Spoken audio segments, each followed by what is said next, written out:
Seven. Over here. Seven. Over here. Look here. Seven. Look here. Over here. Over here. Seven. Smile. The first dance song at a wedding holds significant importance. This special moment allows the newlyweds to showcase their unique bond and celebrate their commitment in front of their loved ones. Or it's just an excuse to try to make a viral video.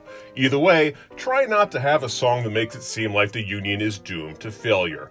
To help you out in that regard, I'm Seven McAllister for Seven Entertainment, and here are our 7 terrible songs to use for your first dance. Now, before we dive into this septet of salacious songs, if you enjoy this content, please like the video, subscribe to the channel, and hit that notification bell. Number 1. Every Breath You Take, The Police. Every Breath You Take by The Police is undeniably one of the most popular and enduring songs in music history.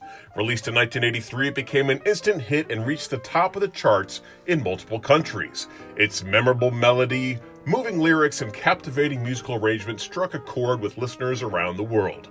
Over the years, the song has been consistently played on the radio, featured in countless movies, TV shows, and commercials, and it's been covered by numerous artists. In fact, in May of 2019, BMI named it the most played song in radio history. Suck it, Mariah Carey. So, why wouldn't you want to start your marriage with this timeless classic? Well, to hear no less of authority than Sting tell it, people sing it at their weddings, but if you read the words, they're rather sinister. It's a song about surveillance. The idea that every move you make is observed and every word you speak is recorded. Big Brother-ish. It's a jealous song. It's the dark side of my personality coming out. To add to that ringing anti-endorsement, this song was written by Sting as his first marriage was ending. That can't be good karma. But no worries, if you're still in a police mood, we recommend you go with the slow version of Every Little Thing She Does Is Magic. Number 2. My Cherie Amour, Stevie Wonder. Oh, come on. There's no way Stevie Wonder wrote a song that's inappropriate for two lovebirds.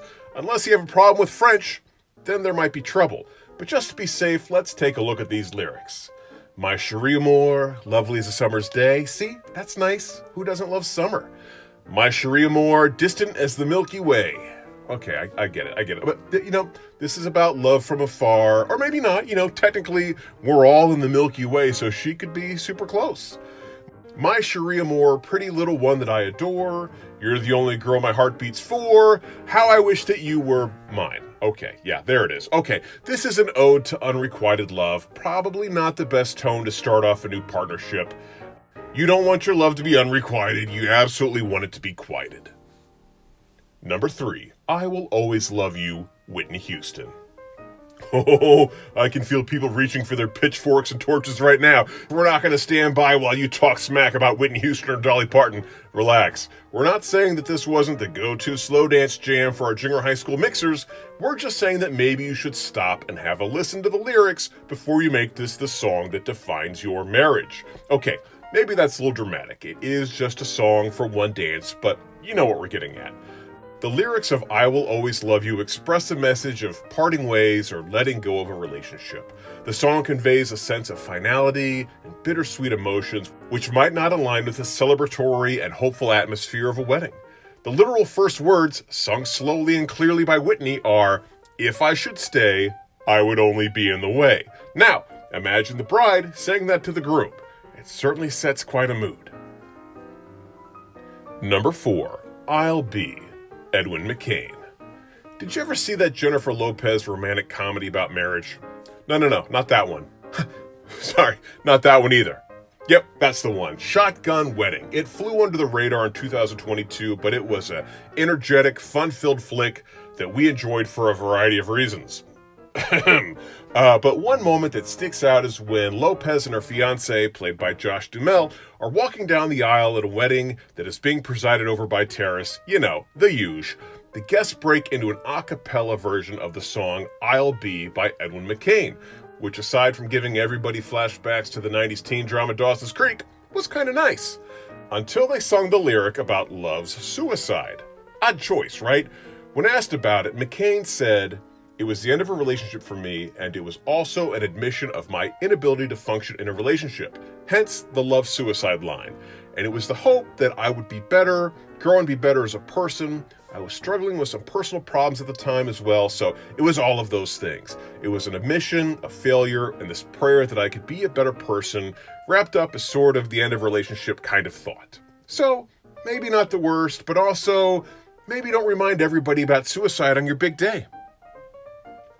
Number 5, Nothing Compares to You, Sinead O'Connor.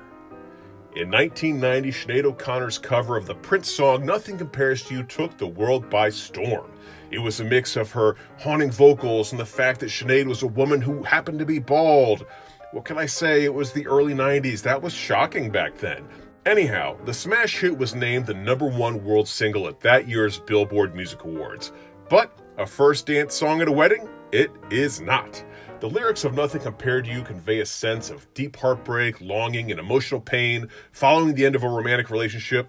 The song's theme revolves around the absence of a loved one and the inability to find a suitable replacement. And aside from that, the song's lyrics do not specifically address love or commitment within a romantic relationship. Instead, they focus on the feelings of emptiness and longing after a breakup. Yeah, I get that it feels like we're becoming the lyric police over here, but, someone's got to do it.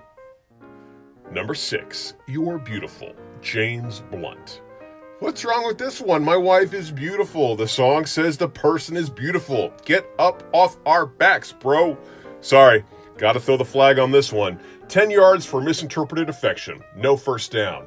The song You're Beautiful is often misunderstood as a romantic love song, but the lyrics actually tell a story of unrequited love and longing for someone who is already in a relationship. The protagonist admires someone from a distance, but is unable to be with them. Blunt himself said, "It's kind of miserable. It was about seeing my ex-girlfriend on the underground in London with her new man, who I didn't know existed.